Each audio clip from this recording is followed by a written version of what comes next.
ആദ്യകാലത്ത് ലോകം പുതുതായിരുന്നപ്പോൾ ഏദനെന്നൊരു മനോഹരമായ തോട്ടം ഉണ്ടായിരുന്നു.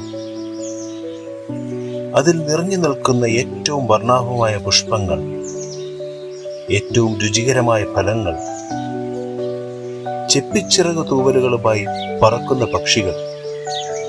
ഈ തോട്ടത്തിൽ ദൈവം ആദ്യത്തെ മനുഷ്യരായ ആദാമിനെയും ഹവ്വയെയും സൃഷ്ടിച്ചു. തോട്ടത്തിലെ ജീവിതം ഒരവസാനമില്ലാത്ത സന്തോഷ നാളുകളായിരുന്നു. ആദമും ഹവ്വയും ഈ അത്ഭുത തോട്ടം അന്വേഷണങ്ങളിലൂടെ യാത്ര ചെയ്തു. മൃഗങ്ങളുമായി സംവദിക്കുകയും വൻമരങ്ങളുടെ തണലിൽ വിശ്രമിക്കുകയും ഏറ്റവും മധുരമുള്ള ഫലങ്ങൾ ആസ്വദിക്കുകയും ചെയ്തു.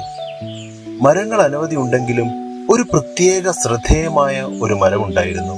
ദൈവം ആദാമിനും ഹവ്വയ്ക്കും ഒരു ചട്ടം മാത്രമേ നൽകിയിരുന്നുള്ളൂ: ഈ വൃക്ഷത്തിന്റെ ഫലം തിന്നരുത്. എന്നാൽ കൗതുകം വളരെ ശക്തമായ ഒരു അനുഭവമാണ്. ഒരു ദിവസം ഒരു കൗശലക്കാരനായ പാമ്പ് ഹവ്വയെ സമീപിച്ചു. ഈ ഫലം കഴിച്ചാൽ നീ ദൈവത്തെ